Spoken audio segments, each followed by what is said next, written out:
요한복음 11장 1절부터 16절입니다. 오늘 본문의 배경이입니다. 수전절날 예수님과 유대인들의 변론이 끝난 뒤 새로운 사건이 등장합니다. 시간적으로는 수전절과 유월절 사이에 일어난 일입니다. 공간적 배경은 요단강 건너편 베다니입니다.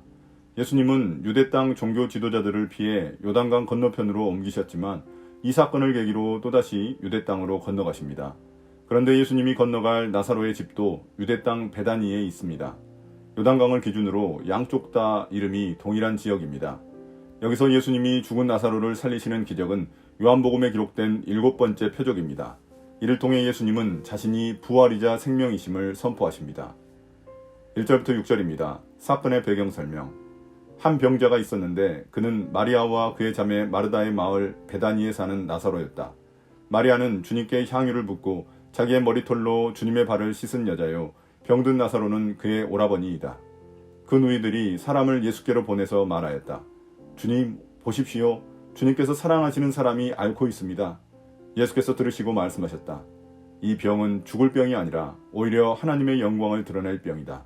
이것으로 말미암아 하나님의 아들이 영광을 받게 될 것이다. 예수께서는 마르다와 그의 자매와 나사로를 사랑하셨다. 그런데 예수께서는 나사로가 앓는다는 말을 들으시고도 계시던 그곳에 이틀이나 더 머무르셨다. 병을 앓던 나사로와 그의 누이들인 마리아와 마르다가 등장합니다. 요한복음 저자는 배경 설명을 주로 마리아 중심으로 전달하고 있습니다. 마리아는 나사로의 여동생으로서 전에 예수님께 향유를 붓고 머리털로 예수님 발을 닦은 여자입니다. 이런 설명을 덧붙이는 이유는 마리아가 향유를 부었던 일과 나사로의 죽음이 모두 예수님의 죽음을 상징적으로 보여주고 있기 때문입니다. 마르다는 마리아의 언니입니다. 이러한 두 명의 누이는 예수님께 사람을 보내 자기들의 오라버니인 나사로가 죽을 지경에 처했다고 전달합니다. 그들은 예수님의 기적을 많이 목격했기 때문에 자기 오라버니를 살리기 위해 와주시라는 요청입니다. 그러자 예수님은 이 병이 죽을 병이 아니라 하나님의 영광을 드러낼 표적이라고 하십니다. 그러면서 예수님은 이들을 사랑하셨지만 곧바로 나사로의 병을 고치러 가지 않으셨습니다. 의도적으로 이틀을 더 그곳에 머무르고 난 후에 이동하셨습니다. 이동하는데 이틀이 걸릴 것이므로 결국 나사로에 대한 이야기를 들은 후 나흘 후 그를 찾아가신 것입니다. 이는 의도적으로 나사로가 완전히 죽기를 기다리신 것입니다. 그래서 그를 죽음에서 살려 자신의 능력을 보이시고 이 가족들에게도 제자들에게도 부활에 대한 믿음을 주시려고 하셨습니다.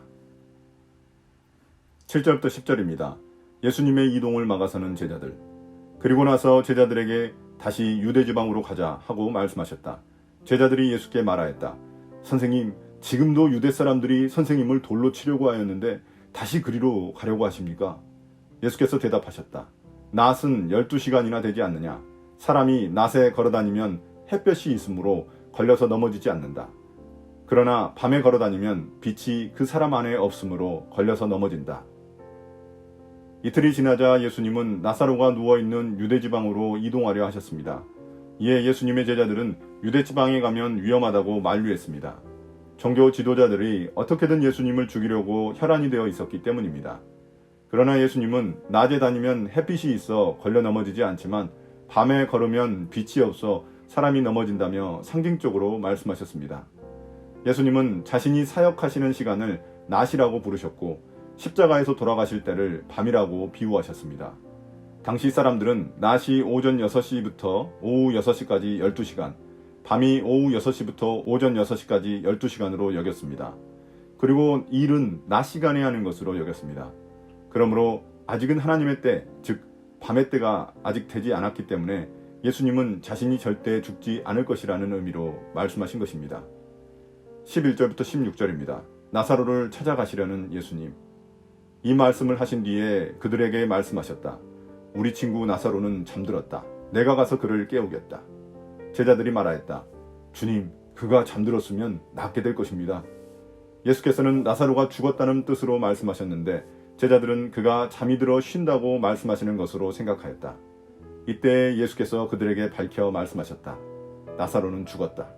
내가 거기에 있지 않은 것이 너희를 위하여 도리어 잘된 일이므로 기쁘게 생각한다. 이 일로 말미암아 너희가 믿게 될 것이다. 그에게로 가자. 그러자 디두모라고도 하는 도마가 동료 제자들에게 우리도 그와 함께 죽으러 가자 하고 말하였다. 이제 예수님은 유대 지역으로 가시기 전에 제자들에게 나사로가 잠들어서 그를 깨우시겠다고 하십니다. 예수님은 나사로가 죽었다는 의미로 말씀하셨는데 제자들은 정말로 나사로가 아프다가 잠들었다는 말로 잘못 이해했습니다. 그리고 예수님은 자신이 빨리 그에게 가지 않았던 이유를 설명해 주십니다. 결국 나사로를 죽을 때까지 내버려 두신 이유는 제자들의 믿음을 위해서입니다. 예수님은 제자들 앞에서 죽은 나사로를 살려 제자들의 믿음을 더 온전하게 하시려는 것입니다. 예수님은 제자들에게 자신이 하나님이 보내신 메시아로서 부활이며 생명이라는 사실을 믿게 하시려고 죽은 나사로를 살리실 것입니다. 이제 제자들은 예수님이 위험한 유대 땅으로 돌아가기로 결심하신 것을 알게 되었습니다. 그래서 그중 한 명인 디두모, 즉 쌍둥이라고 불리는 도마가 동료 제자들에게 우리도 예수님과 같이 죽자고 말합니다. 이렇게 말하는 도마는 유대 땅으로 들어가지 못하게 막는 다른 제자들과는 달리 용감해 보입니다.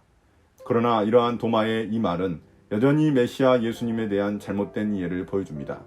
그는 예수님을 정치적 메시아로서 인식하며 자신의 의리를 보여준 것에 불과하기 때문입니다. 나중에 도마는 십자가에서 죽으신 예수님을 배신하고 도망갑니다. 그러나 그가 부활하신 예수님을 다시 만났을 때 그는 제자들 중 가장 이상적인 믿음의 고백을 한 사람이 되었습니다. 오늘의 묵상 포인트입니다. 첫 번째, 예수님은 누구신가? 예수님은 항상 우리의 타이밍에 맞춰 일하시는 분이 아닙니다. 하나님의 타이밍에 일하십니다. 그래서 나사로를 곧장 도와주지 않으시고 죽은 후 그를 살리심으로써 하나님의 영광을 드러내셨습니다. 우리 역시 내가 원하는 때가 있지만 주님은 주님의 때를 기다리십니다. 그때 자신을 순종하는 것이 믿음입니다. 두 번째, 나는 누구인가? 우리는 항상 주님 앞에서 조급해합니다. 지체되는 하나님의 응답 속에서 우리는 조급하고 불안해합니다. 그러나 믿음은 신뢰하며 기다리는 것입니다. 주님의 사랑을 의심하지 않고 신뢰하는 것입니다. 오늘의 기도입니다. 주님, 주님의 응답을 기다리는 것이 힘들고 어려울지라도 신뢰하며 기다리겠습니다. 상황이 악화될지라도 주님의 영광이 더욱 드러날 기회로 여기며 나아가겠습니다. 주님께 영광 돌릴 기회로 여기겠습니다. 예수님 이름으로 기도드립니다. 아멘.